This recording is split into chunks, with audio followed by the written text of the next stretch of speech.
The following podcast is brought to you by the Johners Podcasting Network, found exclusively at WrestlingWithJohners.com.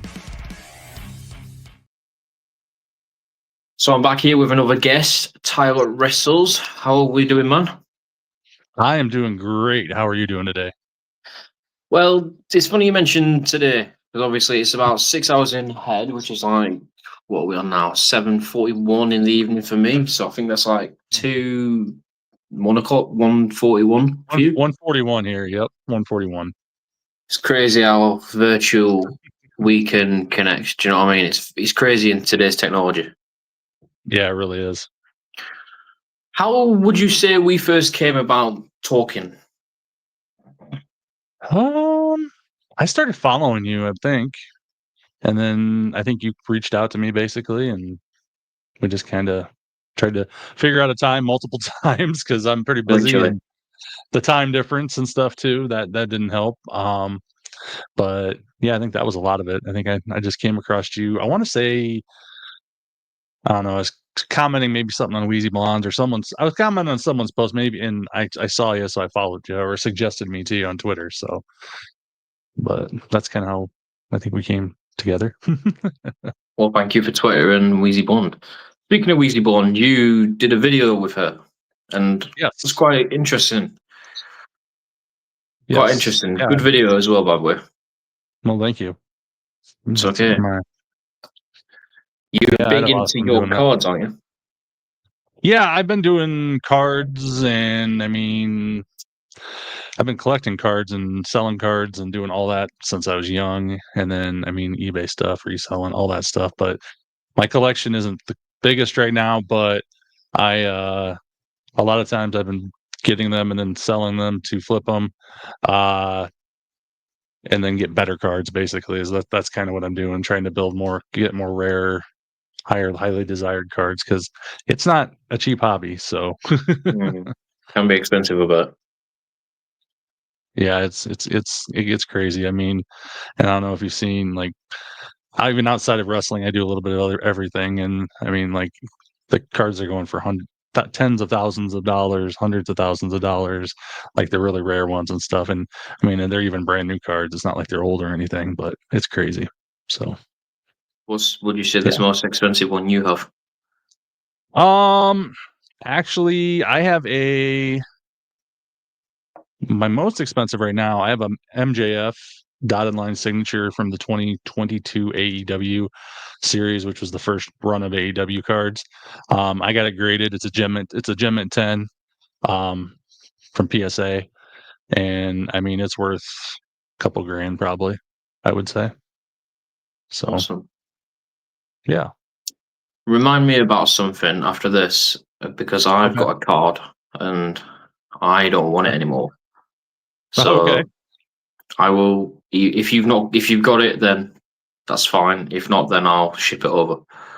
Sure. Awesome. And there's only 25,000 made in the world. Oh, cool. So it's kind of, and it's authentic, and it's a WWE one. So I'll speak to you about it after, and I'll show you. Okay, sounds good. But yeah, that'll be an interesting one. See if you've got that one.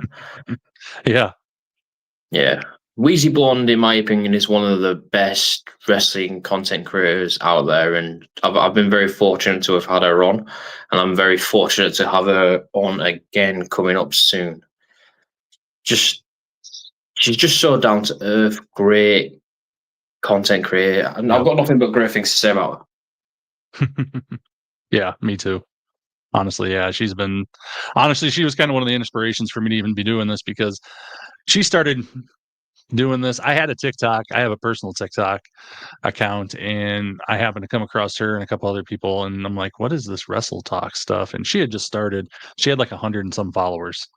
And so I started kind of watching her for a while and watching these other people for a while. And then I finally was like, I'll just make a wrestling account. So I started making a wrestling account and just been plugging away ever since, and growing and growing and growing. And luckily had people like her and other people in the community kind of to talk to and just interact with and do different things with. So I've done a few podcasts and different things along the way and different shows and stuff. It's been a lot of fun. So just enjoying growing, talking about wrestling, which I love. So Would you say it's very rewarding when you get like requests from other people? Yeah, definitely.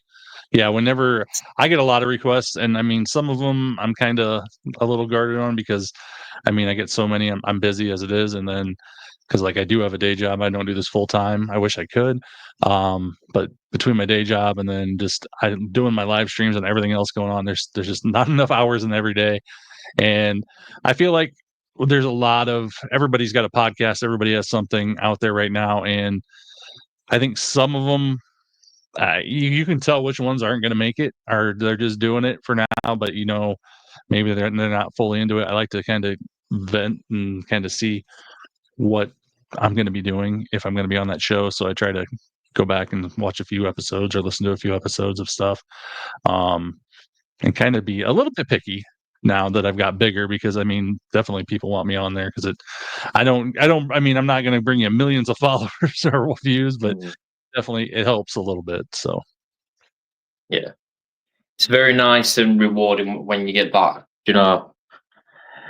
comments and requests from other people. I mean, when I do interviews and stuff with guests, and one thing what I like and I think is very rewarding is like when people comment on your stuff and then you comment back. It's like that. It's that sense of Mm. wow. Do you know what I mean? Great. They Yeah. put great video or cool interview. How did you get this person? I've had a few people, and this is what gets me. I've had Rob Van Dam, Oh, sure. Jacob Fatu, Wow. that's Anzilla, and that's three Wow. people who people have been like, "How did you get them?" And the RVD one, I must have had like seven to eight people message me or ask me, and it's quite like you want to help, but then sometimes you can't give away the. Do you know what I mean? You Mhm. can lead people in the right direction, but you can't do everything for everyone. Oh, yeah. Exactly. But yeah, Yeah, you gotta, because I mean, while I'm all about helping people and helping especially smaller people try to as much as I can, I get a lot of the same questions all the time, and I said, I do what I did, and a lot of it is I went on Google, I went online and figured a lot of it out myself. And I mean, if you need a little hint or tip there and there, I'm cool with that. But at the same time, we're all trying. Even though there's a lot of stuff out there and everybody does a lot of stuff, you got to somewhat kind of keep some stuff to yourself, just so otherwise everybody will do exactly what you're doing, and then you won't have any advantage in the, I guess, doing it. I guess I don't know, but if that makes sense. it does, yeah. And I hear what you're saying about that. And what I tend to find with people in podcasts, and like you mentioned earlier, everyone's got one. I feel like everyone's just got to be themselves. Do you know what I mean? If you want the Yeah. views, if you want the subscribers, if you want the listeners, if you want everything like that, the interactions, just be yourself.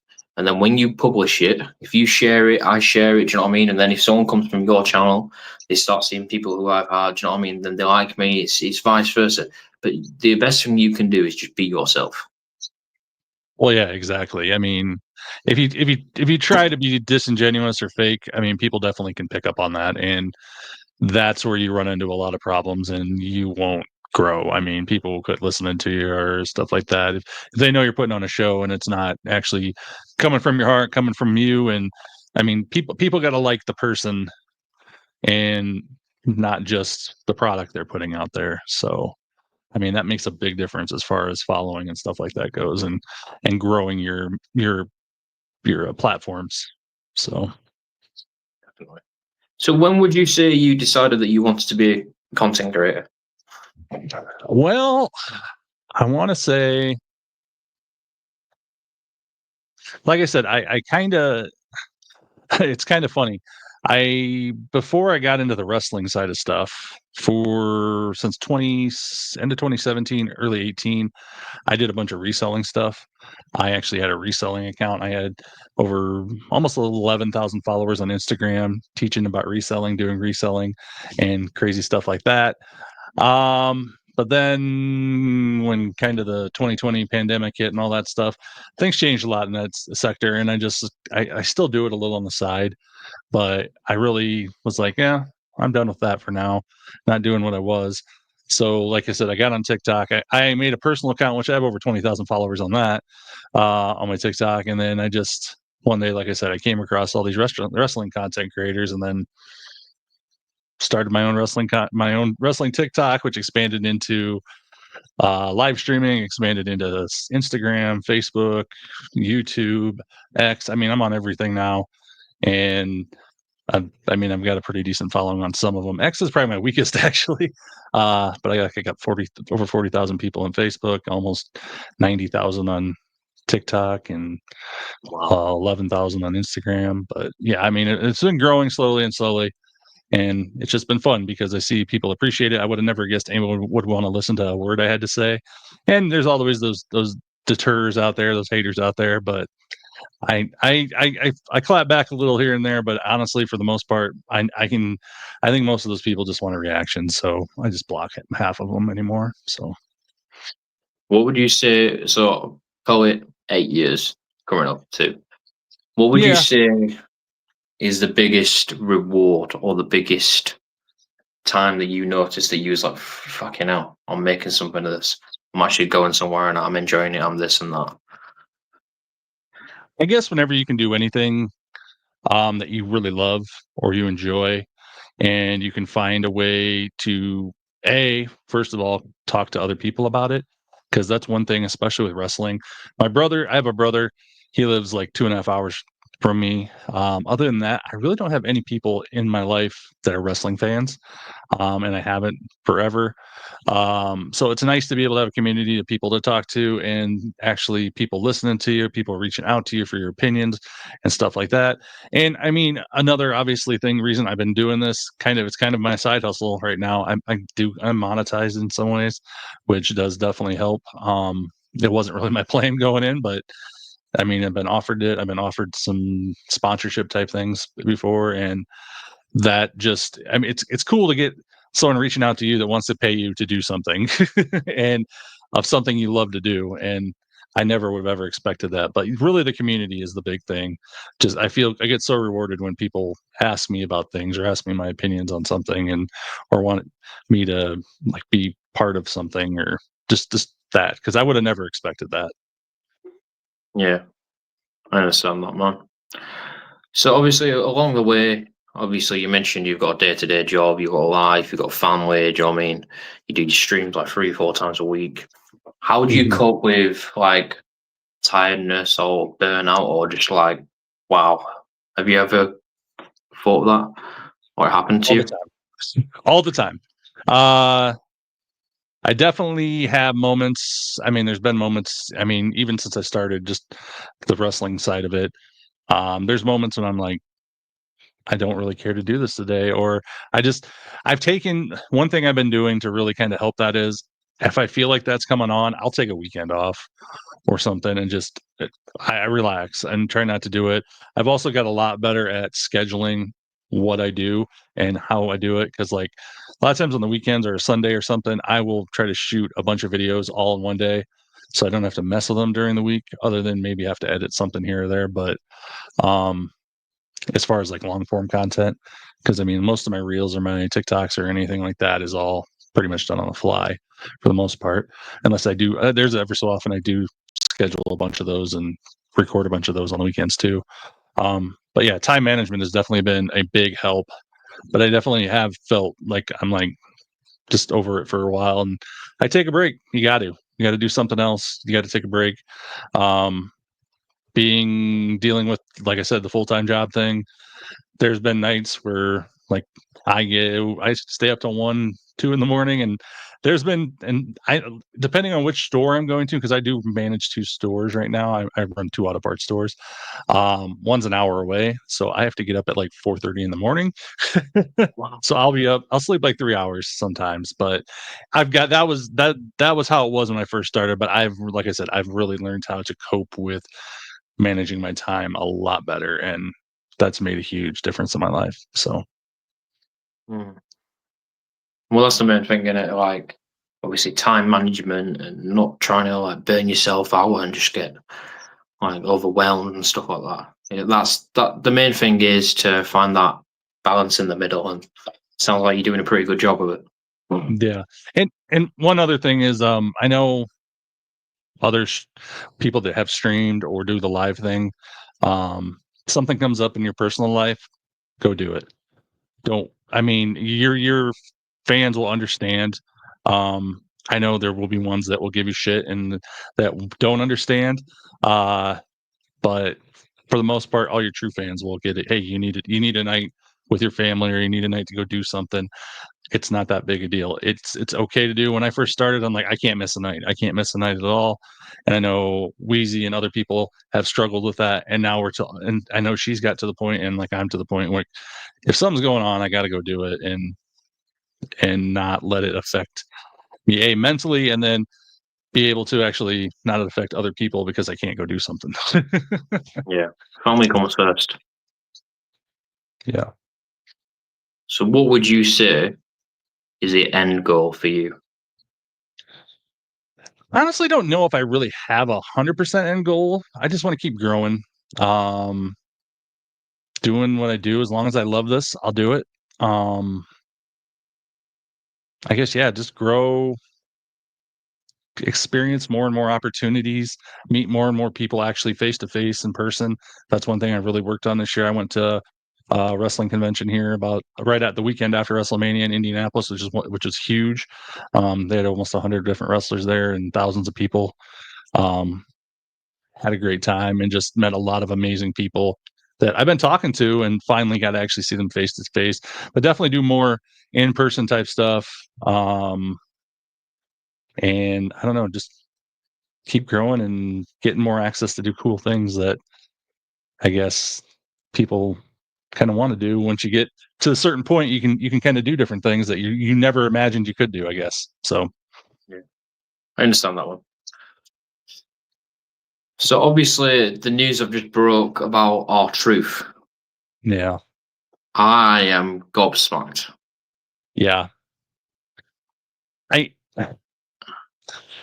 I mean, I get it. He's what, 50 something? And Yeah, I'm shocked because I mean, the man obviously can still go and do it, and he's like everybody loves him. I feel like there's this whole new that they're clearing some way for a lot of the younger talent that's coming up because they have so much down in NXT and developmental. But at the same time, you got to have some of those veterans around. And I don't know, maybe Truth was like, "Hey, I want to be doing less or something," because I don't know if what he was doing house show wise or anything else. Or I mean, maybe this was a little bit of his decision. Who knows? We won't know that until he actually talks about it. But yeah, I think everybody was really taken sideways on this when that broke, because like people are still kind of denying it. Like maybe he thinks it's April Fool's, and like no, I multiple people, including like Sean Ross Sapp and yeah, Fightful, who I'm pretty trustful on as far as news goes, because they normally check their sources pretty good, and he's got good sources. Said no, they're just not going to renew his contract, and yeah, it's weird. A lot of weird things have been happening roster wise that just definitely you can tell there's a little bit of a change in the air in the WWE right now. yeah. I see what you mean about that, and I've checked. Like you mentioned, Sean Ross Sapp, accurate, 99.9% of the time. Fightful and Mhm. other things. The wrestlers, I saw Rhea commented on it. Damian Priest did. The Miz, Oh yeah. Kelani Jordan. I've seen a lot of wrestlers, and you know, like on Twitter, you can see how many people the post reaches. Mhm. Before we went on, it was 6.6 million, Oh yeah. and That's I was crazy. like, "Fuck, that is a lot." And Yeah. for me, like you mentioned, our truth is like 52, 53, could be younger, could be older.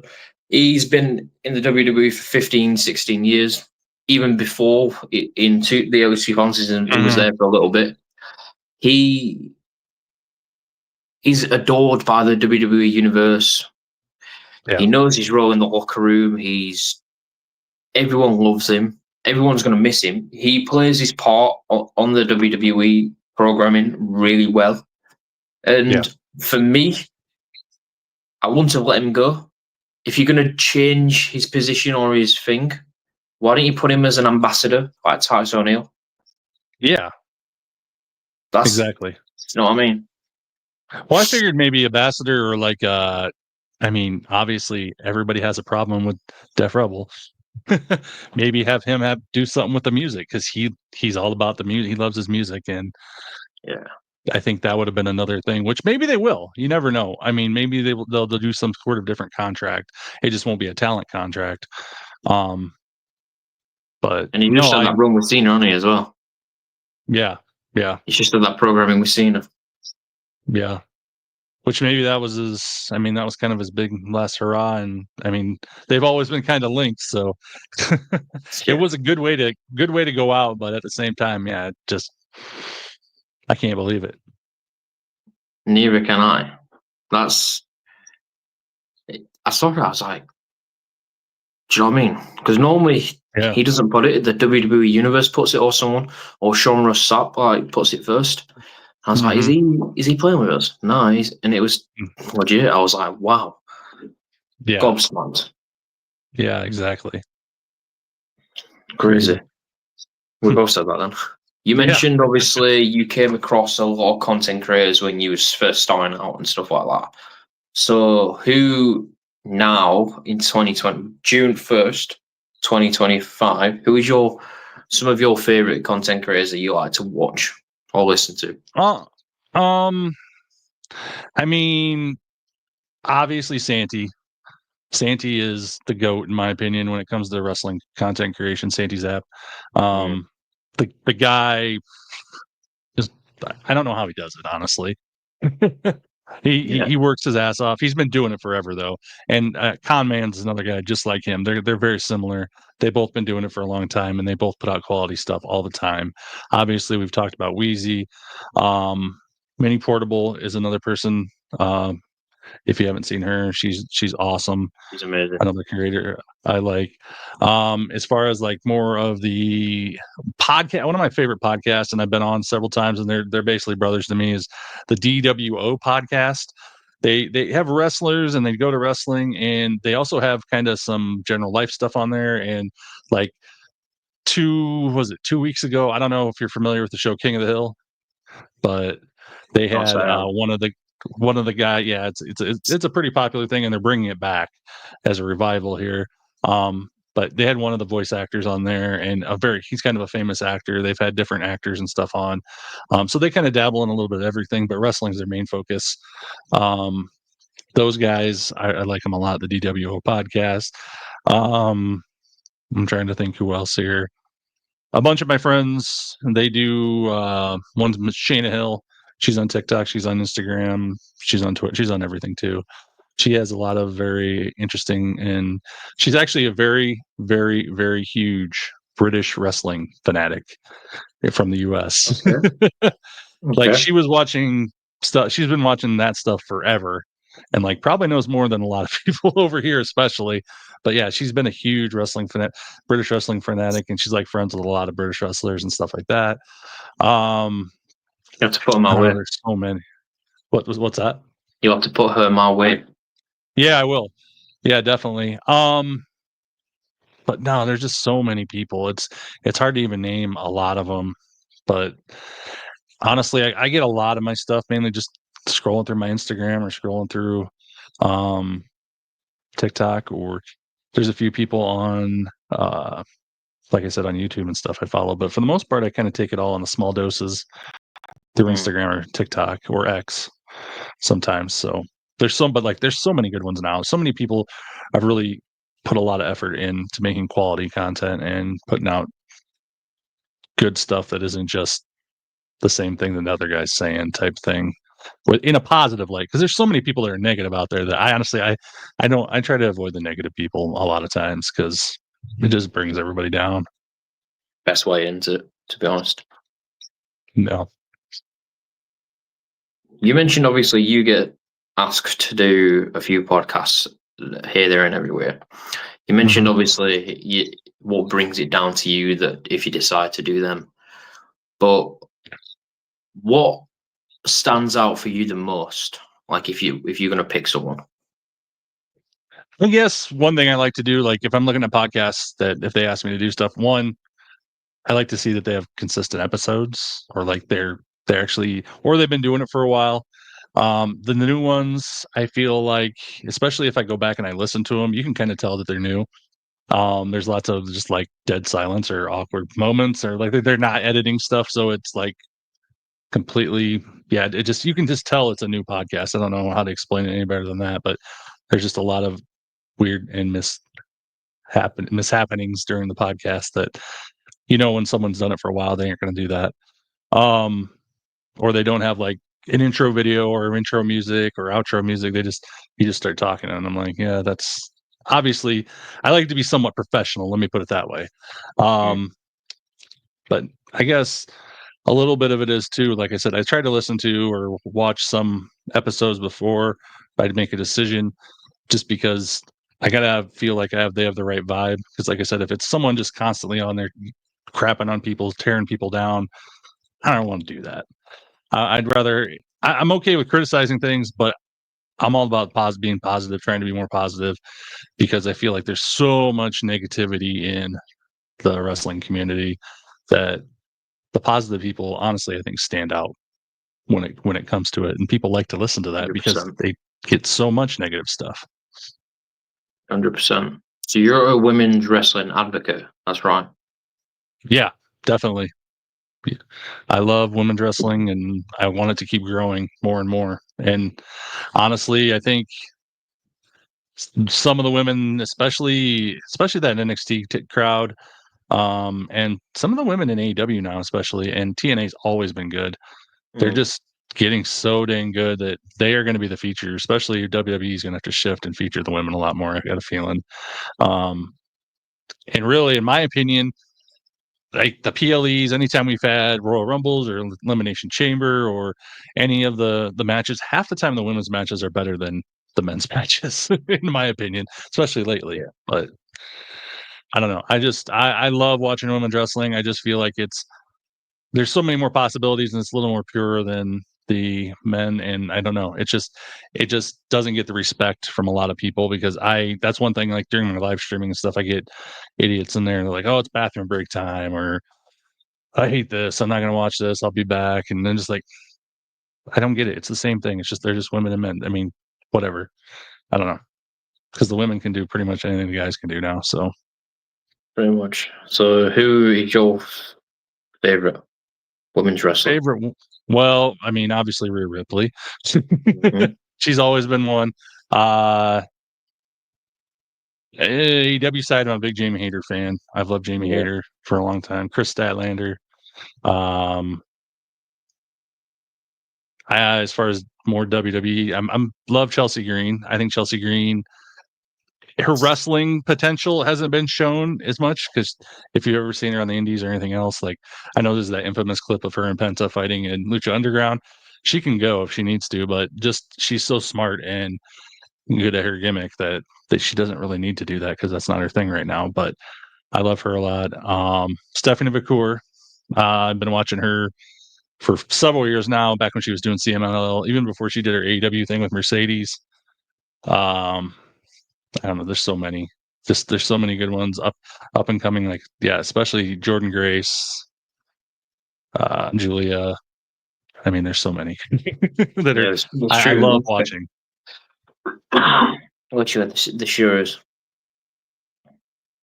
And Yeah, you it's mentioned obviously really, TNA keeps knocking it out of the park yes. consistently.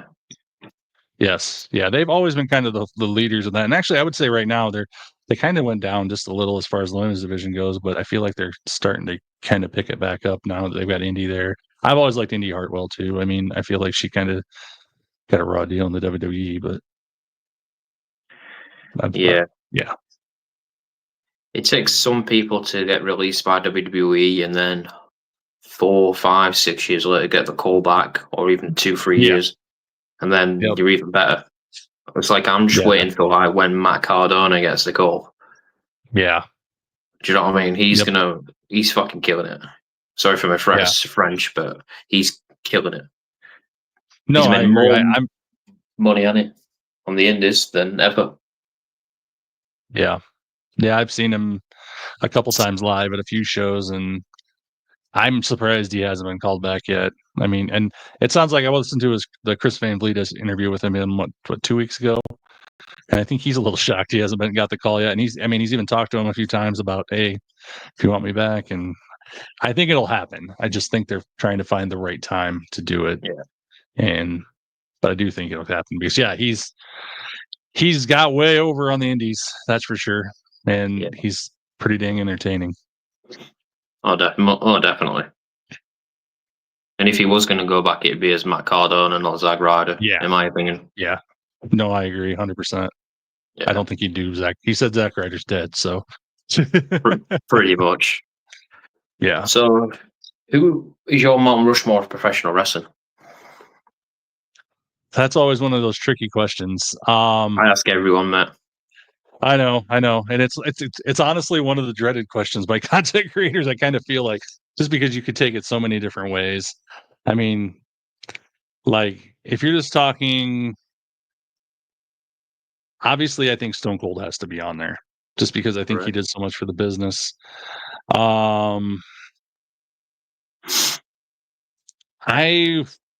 This is where it gets tricky. I would probably go, for me personally, while Cena's got to be on there. Okay. I feel like Cena has to. I don't think Cena gets Cena doesn't got the respect because so many people hated him because he got shoved down our throat for years. But I feel like Cena, there wouldn't be those 20 teen years where that were a little rough for some people. We wouldn't be still here without Cena, and he's definitely one of the most recognizable names around the world. But that being said, I'm not going to put The Rock on there because I don't really like The Rock. I never have. It's just my personal preference. I know I'll keep The Rock off there, but hope you never see this. Yeah, I know, right?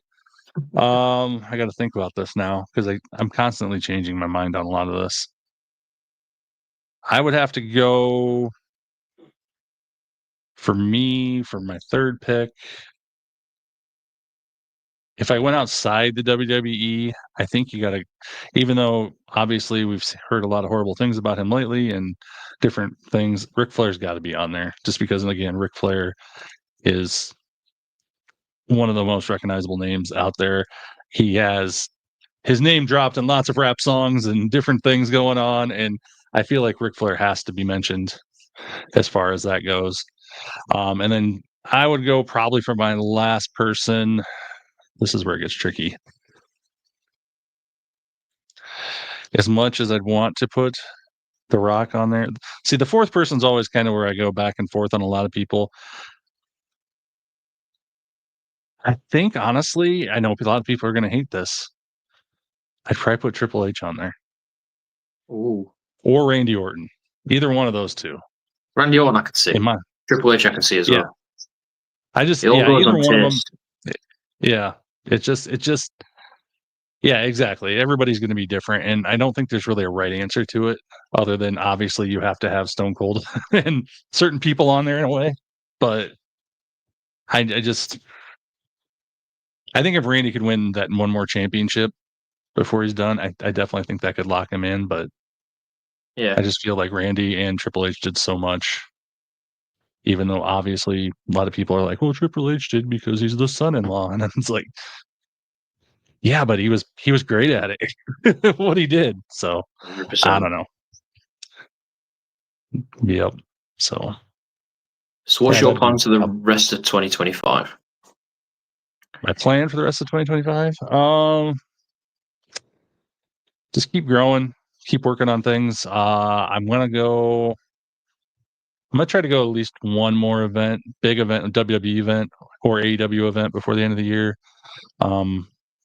I always go to Wrestling Revolver, which is an independent wrestling show, owned by Sami Callihan. I don't know if you know who he is, but he's from he's in TNA.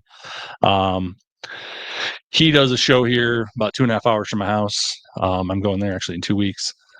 I'm going to be going to that and just go to more of those shows. And then other than that, in November, I want to go see Sting, because Sting, if you didn't hear, he's going to be done with the face paint and the full get up at conventions and meet and greets. So I want to go see him one last time before he quits doing that. And then as far as content goes, I just want to try to be more consistent. One thing, YouTube videos, sometimes I get a little lazy. I want to get more YouTube videos out. I've really been working on my YouTube and my Twitch. I mean, those are really my big things, because obviously here in the States, the TikTok thing is so back and forth, up in the air. Plus, honestly, I think TikTok has evolved into something that's more about TikTok shop and matches on lives than what it used to be, where you could actually do things and create things and have fun. Now it's always about ads and making TikTok money. But yeah, I'm definitely trying to grow my live streaming platforms is really a big thing to me this year. So hopefully we can continue to do that. Awesome. So to wrap this up, we've got a inspirational message from Tyler Wrestles. How would you want to go? What's your inspirational message? I guess my inspirational message to anybody out there, just keep working hard. If you're loving what you're doing something right. Then if it starts to be something that you don't love, then maybe it's time to take a break or move on to something else. But yeah, just keep plugging away. You might not seem like you're gaining traction or getting the views or the followers or the likes or anything you want to be, but you keep working at it. You'll get recognition. Just keep being you and working hard, and you can do it. I mean, that's all it takes. Because, like I said, I would have never thought I'd be where I'm at right now, and that's all I do. I just do what I love and talk about what I love and be me. Best thing, man. Where can people find you? I am on, like I said, I live stream on YouTube and Twitch for Raw, SmackDown, NXT, sometimes Dynamite. I might be doing TNA. We're debating on that. But definitely Raw, the WWE, Raw and SmackDown for sure every week. All my social media links are on tylerwrestles.com. You can go there. You can basically on Linktree. I've got every social media platform I'm on, which is Instagram, Twitch, YouTube, Twitter, Facebook, TikTok, you name it, I'm on there. I also have a wrestling Discord link on there, and much more. So yeah, tylerwrestles.com is a good place to go to find everything you need on there. Awesome. Appreciate that, man. Well, thank you for coming on and obviously speaking to me for the last 35 minutes plus. I do appreciate your time. I know you're a very busy man, as you said. Yeah. Yep. But no, thanks for having me on. And like I said, I'm glad we got this figured out when we could do this. I've been looking forward to coming on. So I think you do a great job at what you do, and just keep doing what you're doing. And like you said, you've already had some pretty big guests on here, which is awesome. And I just continue to kind of follow what you're doing and keep on keeping on. So, but yeah, I appreciate being on. Appreciate the feedback, man. Thank you. Yeah.